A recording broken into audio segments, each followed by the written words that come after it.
अस्सलामुअलैकुम, this is Mohid Pirzada in United States. आज 29 जुलाई 2025 है, मंगल का दिन है। यहाँ बहुत खूबसूरत दोपहर है, लेकिन जहाँ मैं हूँ ये जगह अब पाकिस्तान से पूरे 12 घंटे पीछे। इसका मतलब ये है कि यहाँ तो दोपहर है, लेकिन पाकिस्तान में आधी रात से बहुत आगे का वक्त है। और वैसे जो डेवलपमेंट्स मैं देख रहा हूँ पाकिस्तान के हवाले से, हिंदुस्तान के हवाले से, अमेरिका के हवाले से, यूरोपियन यूनियन के हवाले से, चीन के हवाले से, ये डेवलपमेंट्स बहुत इंटरेस्टिंग है और इम्पॉर्टेंट है। और ये डेवलपमेंट्स डिमांड करती हैं कि इनका एक विजुअल इफ़ेक्ट, इनकी हेडलाइंस, इनसे रिलेटेड ट्वीट्स, इनसे रिलेटेड बहुत सी फुटेज जो है वो वीडियो के ऊपर दिखाई जाए। लेकिन जैसा कि मैंने कहा कि मैं अब पाकिस्तान से 12 घंटे पीछे हूँ। अगर मैं इस स्टेज के ऊपर इन तमाम चीज़ों को ऐड करना शुरू करूँगा, एडिट करना शुरू करूँगा, तो फिर ये वीडियो पाकिस्तान में सुबह के 5 बजे 4 बजे कहीं जाके रिलीज़ होगी। इसलिए मुझे इसकी माफ़ी चाहिए और मैं सिर्फ आपकी ट्रस्ट करें कि जो डेवलपमेंट्स मैं आपको बताने वाला हूँ वो डेवलपमेंट्स हूबहू इसी किस्म की हैं और इसी किस्म की हेडलाइंस हैं जैसा कि मैं आपके सामने इनको डिस्क्राइब करूँगा।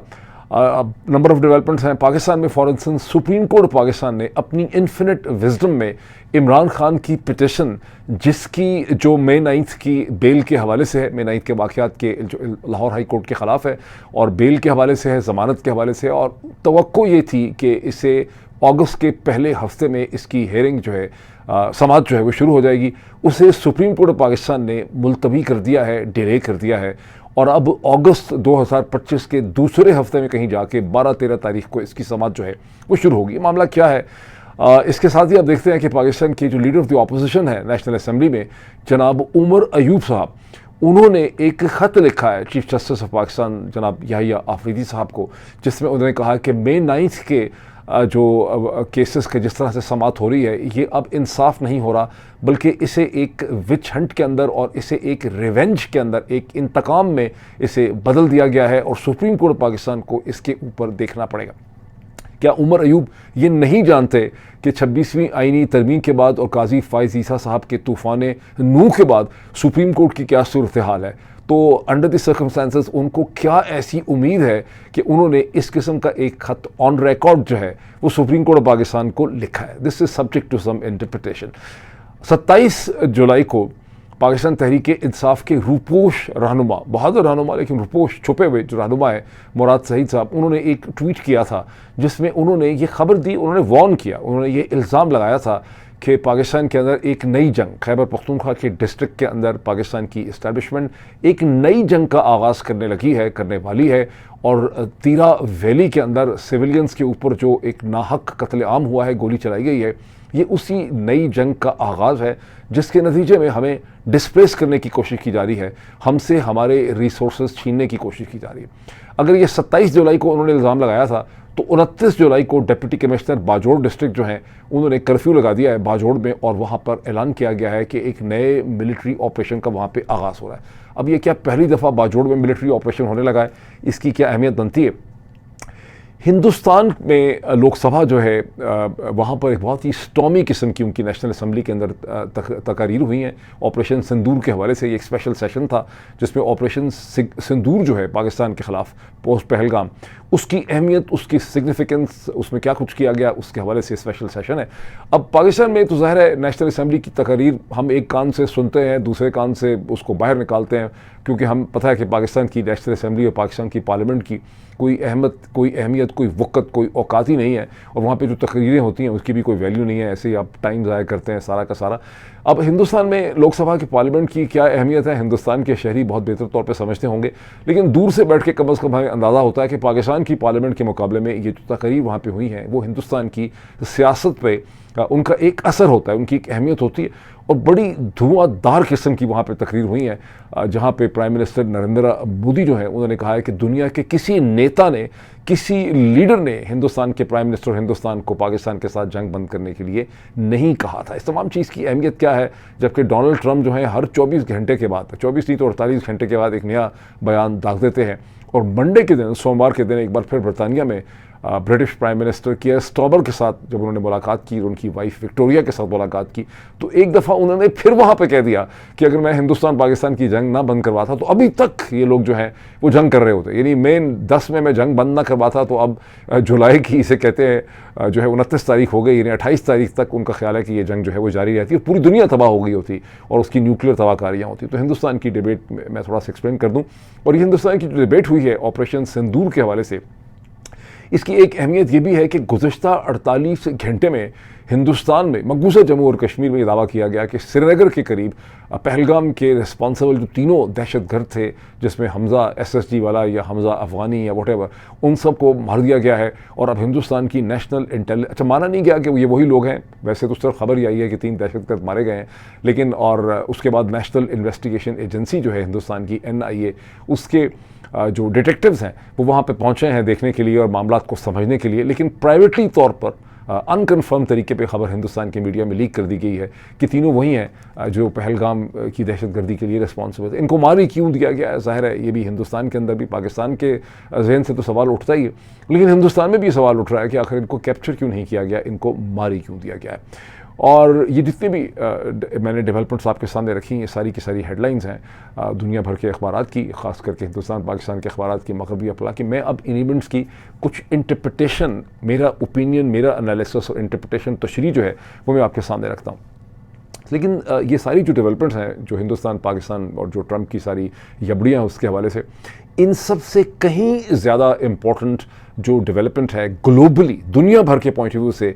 सबसे इम्पॉर्टेंट डेवलपमेंट का ताल्लुक वो है जो 2 दिन से मसलसल स्वीडन के शहर स्टॉकहोम में स्वीडन के प्राइम मिनिस्टर के ऑफिस की वसातत से अमेरिका और चीन के दरमियान में ट्रेड टॉक्स हो रही हैं। और पहले दिन, मंडे के दिन, ये लगता था बड़ी ऑप्टिमिस्टिक इसके रिजल्ट्स होंगे, कुछ इसका हल निकल आएगा। लेकिन अब से चंद घंटे पहले, मंगल के दिन, ट्यूसडे के दिन 29 जुलाई को ये ख़त्म हो गई हैं और कोई कंक्लूजन इसका नहीं निकला। किसी हद तक मायूसी है जब अमेरिकन टीम के जो सेक्रेटरी ट्रेजरी हैं स्कॉट बेसेंट, जो इसे लीड कर रहे थे, उन्होंने कहा कि अभी हम कुछ कह नहीं सकते, कोई कंक्लूजन नहीं है, हमने जाके डोनाल्ड ट्रंप को इसके बारे में ब्रीफ करना है, फिर पता चलेगा। तवक्को ये है कि 90 दिन का एक सीज़ फायर जो है वो एक्सटेंड हो जाएगा। अब मई के अंदर जो नेगोशिएशंस हुई थी, इसके 2 राउंड्स पहले हो चुके हैं। एक राउंड जिनेवा में हुआ था अमेरिका और चीन के दरमियान ट्रेड के हवाले से, दूसरा राउंड लंदन में हुआ था। और अभी तक जो एक ट्रूस चल रहा है, जो सीज़ फायर चल रहा है, वो ये है कि अमेरिका ने चाइनीज़ इंपोर्ट्स के ऊपर 30% ड्यूटी लगाई हुई है और चीन ने अमेरिकी इंपोर्ट्स जो हैं उनके ऊपर 10% ड्यूटी लगाई है। बज़ाहिर जो इसमें लगता है कि इतना इम्बैलेंस है, वो असल में इम्बैलेंस नहीं है। असल में जो बेस ड्यूटीज़ लगाई हुई हैं दोनों ने, वो 10% लगाई हुई हैं। सिर्फ अमेरिका ने फेंटनल का कहा है कि जब तक जो फेंटनल ड्रग है जो उसका मिसयूज़ हो रहा है अमेरिका के अंदर, जब तक चीन और अमेरिका में उसके हवाले से कोई एग्रीमेंट नहीं होता, तो एक एडिशनल 20% ड्यूटी जो है वो अमेरिका ने, डोनाल्ड ट्रंप की टीम ने चीन के ऊपर लगाई हुई है। अब जब इसका कोई रिजल्ट नहीं निकला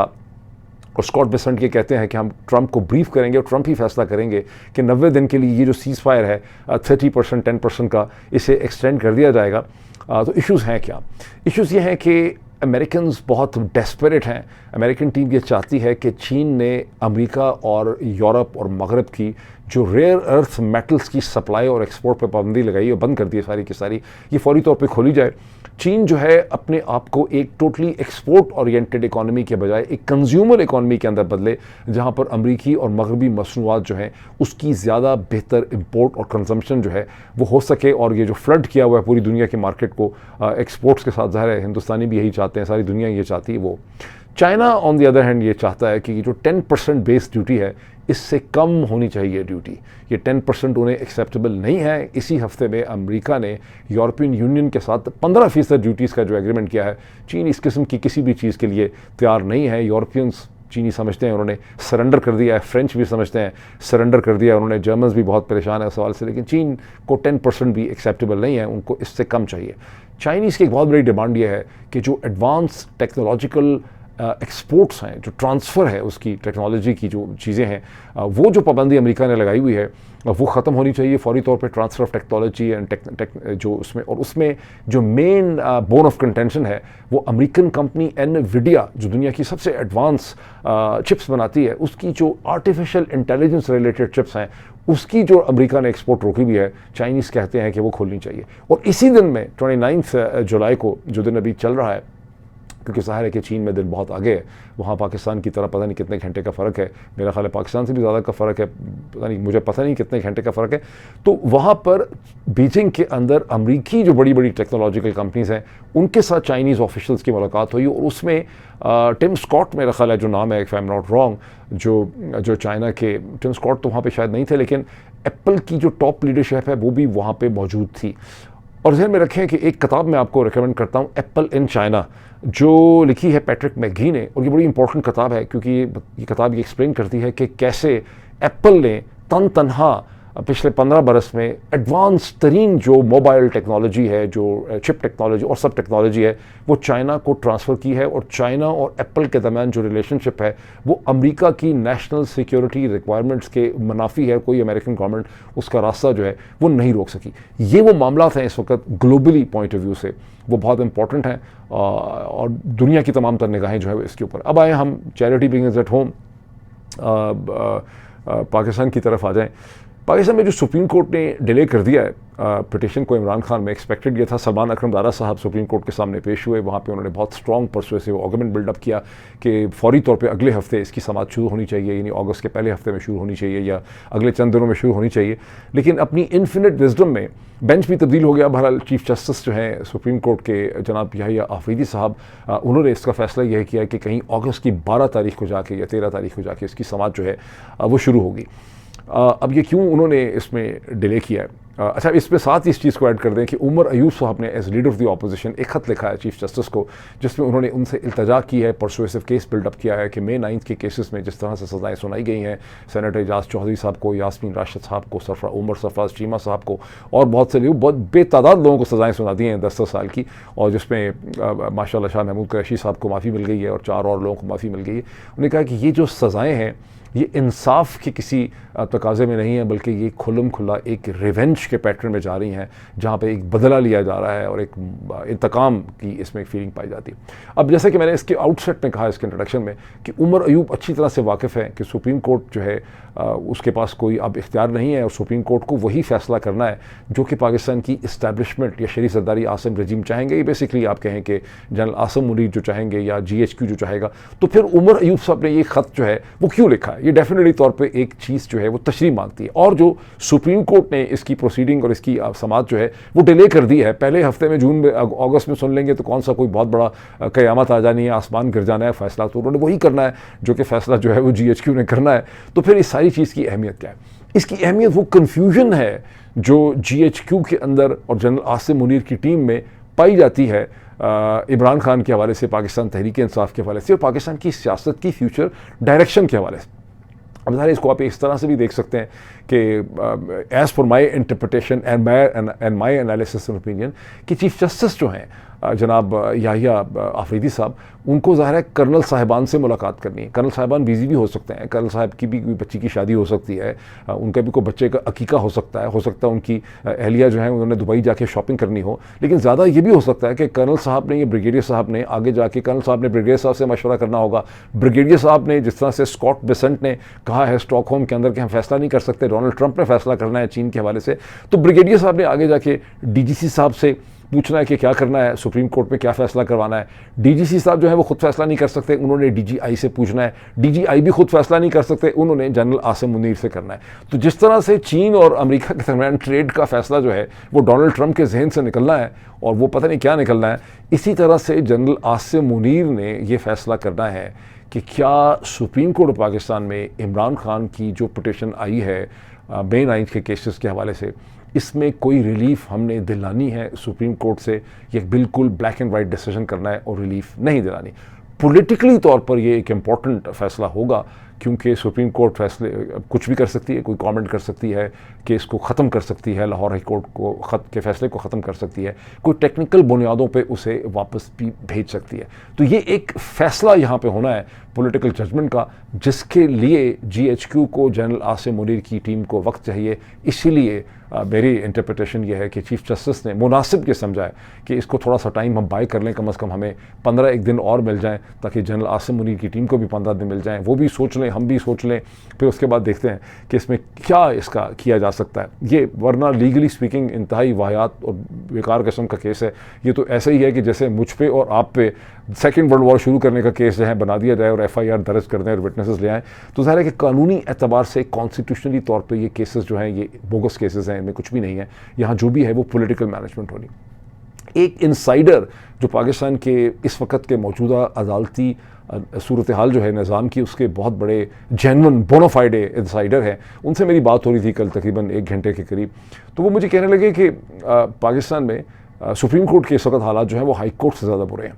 और हाई कोर्ट और सुप्रीम कोर्ट जो है वो अब सिर्फ और सिर्फ पाकिस्तान की एग्जेक्टिव और GHQ का एक इंतज़ामी एक्सटेंशन बन चुके हैं। जो भी फैसला है वो GHQ से होना है, उसके बाद उस फैसले को लिख के आपने अनाउंस करना है कोर्ट से। तो ये वो सूरत हाल है जिसमें आप समझ सकते हैं। अब GHQ की जो कन्फ्यूजन्स हैं उसका आप इस चीज़ से अंदाज़ा लगा सकते हैं कन्फ्यूजन का, कि बाजोड़ में एक बार फिर एक मिलिट्री ऑपरेशन का आगाज़ कर दिया गया और वहाँ के डिप्टी कमिश्नर ने एक नोटिफिकेशन और ऑर्डर इशू किया है जिसमें कर्फ्यू लगा दिया गया कम से कम 3 दिन के लिए 31 जुलाई तक, और कहा है कि हम एक नए मिलिट्री ऑपरेशन का आगाज़ कर रहे हैं फितना हिंदुस्तान के ख़िलाफ़ और ख़वारिज के ख़िलाफ़। कभी ख़वारिज हो जाते हैं, कभी फितना और हिंदुस्तान हो जाता है, कभी कुछ हो जाता है। बहरहाल तो हम इनके ख़िलाफ़ एक ऑपरेशन का आगाज़ करें। अब मैं थोड़ा सा आप चाहता हूँ कि आप थोड़ा सा अपने माइंड पर जोर दें कि बाजोड़ में हो सकता है औरतें रहती हों, आदमी रहते हों, बच्चे रहते हों, वहाँ कोई स्कूल हो, वहाँ कोई कॉलेज हो, वहाँ कोई सड़कें हों, वहाँ ईद होती हो, कुछ और होता हो, कोई बिज़नेस होता हो, कारोबार होता हो, कुछ तो होता ही होगा बाजोड़ के अंदर। बाजोड़ में रहने वाले या बाजोड़ से ताल्लुक़ रखने वाले लोगों को पता होगा। लेकिन मैं तो खुदा की कसम खा के आपको कह सकता हूँ कि जब से मैंने आँख खोली है पिछले 25 बरस में, जब से मैंने बाजोड़ का नाम सुना है, मैंने यही सुना है कि बाजोड़ के अंदर एक ऑपरेशन हो रहा है, बाजोड़ में दहशतगर्द मार दिए गए हैं, बाजोड़ में हमला हो गया है, बाजोड़ में एक और ऑपरेशन शुरू हो गया, एक और ऑपरेशन शुरू हो गया, एक और ऑपरेशन शुरू हो गया है, और दहशतगर्दों से बाजोड़ को क्लियर कर लिया गया है या क्लियर करवा लिया जाएगा। 25 साल से ये कहानी हम सुन रहे हैं, कान हमारे पक गए हैं। वो जो आइंस्टाइन ने पागलपन की डेफिनेशन दी थी कि पागलपन की डेफिनेशन ये है कि आप हर बार वही चीज़ करते रहते हैं इस उम्मीद में कि इसके रिजल्ट्स मुख्तलिफ निकलेंगे। तो इससे आप पाकिस्तान के GHQ की और जो मौजूदा रजीम है इसकी कन्फ्यूजन का अंदाज़ा लगा सकते हैं कि इन्होंने बाजोड़ में एक बार फिर एक मिलिट्री ऑपरेशन का आगाज़ कर दिया है। तो अगर ये बाजोड़ पे इतने कन्फ्यूज़ हैं तो सुप्रीम कोर्ट के हवाले से, इमरान खान के हवाले से, तहरीक इंसाफ के हवाले से ये कितने कन्फ्यूज़ हैं, इसका अंदाज़ा आप बेहतर लगा सकते हैं अपनी डॉट कनेक्टिंग करके। अब आएँ हिंदुस्तान की तरफ। मैं थोड़ा सा यहाँ एक ब्रेक कर लूँ। ये ब्रेक मैंने सिर्फ इसलिए किया कि मुझे पता नहीं यहाँ इंटरनेट की स्पीड कितनी है, तो अगर मैं एक सिंगल टुकड़े में करता हूँ तो उसको फिर मैं अपलोड नहीं कर सकता। छोटी फाइल्स को मैं कुछ ना कुछ करके मैनेज कर लेता हूँ। हिंदुस्तान की पार्लियामेंट में, लोकसभा में जो डिबेट हुई है 29 जुलाई को, और पाकिस्तान के इसका एक ताल्लुक़ है, इसी वजह से मैं इसको डिस्कस भी कर रहा हूँ, और डेवलपर्स के साथ जो श्रीनगर में 3 दहशतगर्दों को मारने की खबर है या कम से कम दावा है गुज़िश्ता 48 घंटे का, जिनका ताल्लुक़ अब पहलगाम से बताया जाता है। And at the same time एक टोटली अनरिलेटेड डेवलपमेंट भी है। पाकिस्तान के फॉरेन मिनिस्टर जनाब समदी साहब, इंटरिम ही है वैसे, लेकिन डिप्टी प्राइम मिनिस्टर जनाब इसहाक डार साहब, जो न्यूयॉर्क में एंजॉय कर रहे हैं अपनी ज़िंदगी को कुछ दिनों से, उन्होंने एक प्रेस कॉन्फ्रेंस भी की है। और उस प्रेस कॉन्फ्रेंस में क्वेश्चन आंसर्स में उन्होंने पता नहीं उनका मेन मुद्दा ये था, लेकिन पाकिस्तानी अखबारों के अंदर जो हेडलाइन है कि इसहाक डार साहब ने कहा है कि पाकिस्तान हिंदुस्तान के साथ कॉम्पोजिट डायलॉग करने के लिए और बातचीत करने के लिए बिल्कुल तैयार है। हेडलाइन तो पाकिस्तान में इस तरह से लगाई गई है जिस तरह से कि हिंदुस्तान बहुत ज़्यादा उसकी एक्सपेक्टेशन कर रहा था या कोई कह रहा था कि आप डायलॉग करें और पाकिस्तान तैयार नहीं था। जिस तरह से इसराइल अचानक अगर कहते कि हाँ हम 2 स्टेट सोल्यूशन के लिए तैयार हो गए, तो हेडलाइन तो इस तरह से लगाई गई है, लेकिन जैसे कि कोई मांग रहा है आपसे कॉम्पोजिट डायलॉग, को आपकी कोई रेजिस्टेंस थी, बहरहाल उस तरह से खबर लगाई गई। और पाकिस्तान तैयार है हर किस्म की बातचीत करने के लिए, इंक्लूडिंग कश्मीर। ठीक, अच्छा, अब इन सब चीज़ों को हम ज़रा जोड़ के थोड़ा सा देख लें। एक दिन पहले राहुल गांधी ने ये जो सेशन अब हो रहा है ऑपरेशन सिंदूर के हवाले से हिंदुस्तान की लोकसभा में, इसमें एक चैलेंज, गॉन्टलेट थ्रो किया प्राइम मिनिस्टर नरेंद्र मोदी को, जब ये कहा कि प्राइम मिनिस्टर, अच्छा हिंदुस्तान में जो बातचीत की जाती है between the government the opposition, वो बहुत रिस्पेक्टफुल टर्म्स के साथ की जाती है। उन्होंने कहा कि प्राइम मिनिस्टर जो हैं वो कम से कम ये बता दें, अगर प्राइम मिनिस्टर जो हैं वो आके ये कह दें कि उन्होंने डोनाल्ड ट्रंप के दबाव में आके ऑपरेशन सिंदूर का सीज़ फायर जो है वो नहीं किया। अब उसके जवाब में आज हिंदुस्तान की लोकसभा में शायद ही कोई इंपॉर्टेंट लीडर, जैसे हम वाकिफ़ हैं, जिसका हमने नाम सुन रखा है, वो ऐसा हो जिसने वहाँ पे तकरीर ना की हो। तो प्राइम मिनिस्टर नरेंद्र मोदी ने 102 मिनट की, यानी 1 घंटा और 42 मिनट की उन्होंने लगातार वहाँ पे उन्होंने तकरीर की है। हिंदुस्तान के जो इंटीरियर मिनिस्टर हैं अमित शाह साहब ने भी वहाँ पे तकरीर की है। राहुल गांधी ने फिर दोबारा प्राइम मिनिस्टर के जवाब में तकरीर की है। राहुल गांधी की बहन भी पीछे नहीं रही, प्रियंका गांधी वोड्रा जो है उन्होंने भी वहाँ पे तकरीर की है, इसलिए क्योंकि अमित शाह ने इंदिरा गांधी का भी जिक्र कर दिया, सोनिया गांधी का भी जिक्र कर दिया, तो फिर प्रियंका गांधी ने भी वहाँ पे तकरीर की है। लेकिन इन तमाम तकरीरों के अंदर पाकिस्तान, पहलगाम, कश्मीर, ट्रंप और ऑपरेशन सिंदूर जो है उस पर फोकस रहा। नरेंद्र मोदी के जो एग्जैक्ट वर्ड्स मैंने सुने हैं और वो उनका कहना है कि दुनिया के किसी नेता ने, अच्छा हिंदुस्तान की पार्लियामेंट की अहमियत तो हिंदुस्तान के लोग ही समझते होंगे बेहतर, लेकिन मेरी अंडरस्टैंडिंग है कि उसकी सैंक्टिटी जो है लोकसभा की और पार्लियामेंट की, वो पाकिस्तान के मुकाबले में बहुत ज़्यादा है। तो हिंदुस्तान की पार्लियामेंट के फ्लोर के ऊपर अब नरेंद्र मोदी ने यह कहा है कि दुनिया के किसी नेता ने किसी भी स्टेज के ऊपर हिंदुस्तान को पाकिस्तान से जंग बंद करने के लिए नहीं कहा। उसमें उन्होंने मज़ीद डिटेल्स शेयर की हैं अपनी बातचीत की अमेरिका के वाइस प्रेसिडेंट जेडी वैंस के साथ। उन्होंने कहा कि 9 मई 2025 को अमेरिका के वाइस प्रेसिडेंट जेडी वैंस मुझसे फ़ोन पे मुसलसल बात करने की कोशिश करते रहे, लेकिन मैं अपनी टॉप मिलिट्री लीडरशिप के साथ मसरूफ़ था, मैं उनकी कॉल ना ले सका। जब मेरी मिलिट्री लीडरशिप के साथ बातचीत और मीटिंग्स मेरी ख़त्म हुई तब मैंने कॉल बैक किया जेडी वैंस को, जो इससे पहले आपको पता है कि अप्रैल के महीने में जब ऑपरेशन, जब पहलगाम पे दहशतगर्दी हुई थी तो उस वक्त वो हिंदुस्तान में मौजूद थे और उनकी अहलिया जो है वो हिंदुस्तानी नजाद इसे कहते हैं, एक अमेरिकन प्रोफेशनल है। तो बहरहाल उन्होंने कहा कि मैंने फाइनली जब उनको कॉल बैक किया तो मुझे घबराए हुए जेडी वैंस ने ये कहा कि उनकी खबर ये है कि पाकिस्तान हिंदुस्तान के ऊपर एक बहुत बड़ा हमला करने वाला है। ये वाकई जेडी वैंस ने अगर ऐसा कहा है तो पता नहीं किसने जेडी वैंस को कन्विंस किया है कि पाकिस्तान इतना बड़ा कोई हमला हिंदुस्तान के ऊपर कर सकता था। आप अपना फैसला खुद कर लें, सारे के सारे 2+2 के कर सकता था कि नहीं कर सकता था। ये शरीफ जरदारी आसिम रजीम में इतनी हिम्मत होनी थी कि इन्होंने हिंदुस्तान के ऊपर कोई बहुत बड़ा हमला करना था। बहरहाल according to Narendra Modi on the floor of the Lok Sabha, JD Vance ने उनको ये चीज़ कही। अच्छा, जहन में ये भी रखें कि डोनाल्ड ट्रंप ने फिर दोबारा यही कहा है कि मैंने शुरू में जिसका जिक्र किया कि मैं ये जंग ना बंद करवाता तो न्यूक्लियर जंग हो जाती, अब तक हिंदुस्तान पाकिस्तान लड़ रहे होते। तो इससे ऐसा लगता है कि यकीनी तौर पे कम से कम ट्रंप एडमिनिस्ट्रेशन को ये यकीन था या ख़तरा था या उनको कहा गया कि पाकिस्तान जो है वो कोई न्यूक्लियर जंग की तरफ जा रहा है। ये मेरा एक एनालिसिस इंटरप्रिटेशन है इस चीज़ की। और उन्होंने कहा कि मैंने ये कहा जेडी वैंस को कि अगर पाकिस्तान ने ऐसा किया तो हम पाकिस्तान को सबक सिखा देंगे। बॉटम लाइन उनकी तकरीर की ये है नरेंद्र मोदी की कि पाकिस्तान के DGMO ने सीज़ फायर मांगा बिकॉज हमने पाकिस्तान के बेसिस के ऊपर जो हमले किए उससे पाकिस्तानी भौखला गए, परेशान थे और वो सीज़ फायर करना चाहते थे, जंग को ख़त्म करना चाहते। अब पाकिस्तानी वर्जन ज़ाहिर है इसके बिल्कुल 180 डिग्री ऑपोजिट है। पाकिस्तानी वर्जन जो बेचा गया है पाकिस्तान के अंदर वो ये है कि जब पाकिस्तान ने मिसाइल स्ट्राइक्स की, जिसके बारे में अमेरिकी एनालिस्ट का ख्याल है कि उन मिसाइल स्ट्राइक्स की कोई भी एक्यूरेट टारगेटिंग नहीं वो कर सकी पाकिस्तानी मिसाइल स्ट्राइक्स हिंदुस्तान के अंदर, लेकिन हिंदुस्तान इतना बौखला गया, इतनी उनकी चीखें निकल गई, वो इतने परेशान हो गए, उनको कभी ऐसी मिसाइल स्ट्राइक्स उनको पता ही नहीं थी, कि उसके बाद वो डेस्परेट थे कि हमें सीज़ फायर मिले। ये पाकिस्तान का ऑफिशियल वर्जन है और पाकिस्तान में मेरा ख्याल है 90% लोगों का भी शायद यही ख्याल है कि इसी तरह से हुआ और हिंदुस्तान ने पीस के लिए सू किया। अब इस फौरी एक्सप्लेनेशन में जो पाकिस्तानी वर्जन है उसमें डोनाल्ड ट्रंप कहाँ फिट होते हैं, बिकॉज तमाम पाकिस्तानी जो डिसीजन मेकर्स हैं, मशहूर लोग जो हैं, चाहे उसमें शरीफ ख़ानदान हो, उसमें मिलिट्री के लोग हों, उसमें ISPR हो, ये तकरीबन 100 दफ़ा जो है वो डोनाल्ड ट्रंप का शुक्रिया अदा कर चुके हैं सीज़ फायर करवाने में। तो अगर हिंदुस्तानी इतने ज़्यादा डेस्परेट थे सीज़ फायर करने में और उनकी इतनी चीखें निकल रही थी तो फिर बार बार डोनाल्ड ट्रंप का हम क्यों शुक्रिया अदा करते हैं, ये मौमा जो है मुझे समझ नहीं आता। बहरहाल ये वो सारा बैकग्राउंड है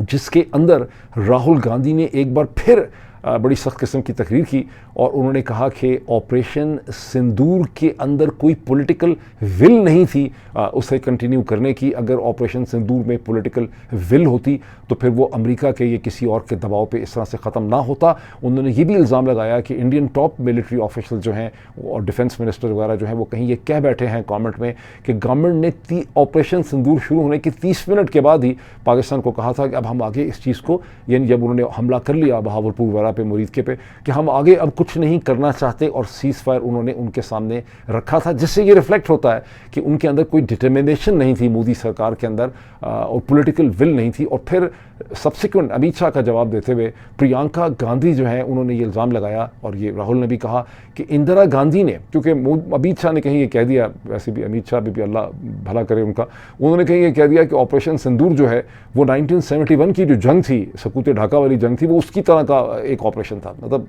सियासत में छोड़ने में कोई हर्ज नहीं होता। तो उसके जवाब में प्रियंका गांधी वाला का ये कहना था कि 1971 के अंदर तो 7th फ्लीट आ रहा था ढाका के करीब, उसके बावजूद इंदिरा गांधी का अज़म और डिटर्मिनेशन बड़ी क्लियर थी, और उन्होंने अपनी फोर्सेस को एक फ्री हैंड दिया हुआ था। जब उनके उस वक्त के सैम मानेकशॉ ने कहा कि हम समर में ये जंग नहीं कर सकते, गर्मियों में, और हम सर्दियों के करीब जाके जंग करेंगे, तो उनको एक फ्री ऑपरेशनल हैंड दिया गया था। और नरेंद्र मोदी ने पाकिस्तान से लड़ने के लिए हिंदुस्तान की जो फोर्सेस हैं उन्हें एक फ्री हैंड नहीं दिया। अब ये सारी डिबेट के तनाजुर में आप देखते हैं कि 48 घंटे पहले हिंदुस्तान से दावा किया गया कि श्रीनगर जो है वहाँ उसके करीब एक इंडियन आर्मी का एक पैरा मिलिट्री कोई उसका एक एलीट पैरा यूनिट है जिसने 3 दहशतगर्दों को मार डाला, जिनकी ऐसी हाइड आउट्स भी मिले हैं जहाँ वो अपना खाना पकाना खुद से करते थे, अपने लिए कुकिंग भी करते थे, छुपे हुए थे। और ये कि ये जो Indian sorry for this interruption, someone was on the door. अब इंडियन केस ये है कि ये दहशतगर्द इस तरह से स्पॉट हुए, इनका उस वक्त पता चला जब ये एक सैटेलाइट फ़ोन का इस्तेमाल कर रहे थे, उसी किस्म का सैटेलाइट फ़ोन जो पहलगाम के करीब इस्तेमाल किया गया। अब ये पहलगाम का वाक़या हुआ था अप्रैल में, उसके बाद मई गुजर गया, जून गुजर गया, जुलाई गुजर गया, तो इस सारे टाइम पीरियड में इनका कोई और सैटेलाइट फ़ोन का सिग्नल जो है वो हिंदुस्तान की वो सारी की सारी मिलिट्री जो ढूंढ रही है इन्हें, वो उसको इनका कोई सैटेलाइट का सिग्नल ना मिला, और इन्होंने सैटेलाइट का सिग्नल पूरे 3 महीने के बाद जाके कहीं इस्तेमाल किया। ये बजाते खुद बात थोड़ी हज़म होने वाली नहीं है, लेकिन इन्हें मार दिया गया। और मार देने के बाद ये क्लेम नहीं किया गया कि इनका पहलगाम से कोई ताल्लुक़ है, इसके बारे में एक खामोशी है, लेकिन प्राइवेटली तौर पर जो है हिंदुस्तान की मीडिया को ये खबर जो है रिलीज़ कर दी गई कि वही हैं जिन्होंने पहलगाम की दहशतगर्दी की थी। जिससे ये सवाल उठता है कि अगर ये वही हैं तो फिर तो इनको पकड़ने की कोशिश होनी चाहिए थी, ख़ास करके जब इनसे सैटेलाइट फ़ोन जो है उसी किस्म का उसका सिग्नल मिला जिस किस्म का पहलगाम में इस्तेमाल हुआ, तो ऑल द मोर इम्पोर्टेंट था कि इनको ज़िंदा पकड़ने की कोशिश की जाती, ताकि पूरी दुनिया के सामने ये साबित हो जाता कि इन्होंने क्या किया, ये कौन लोग थे, पाकिस्तान से आए थे।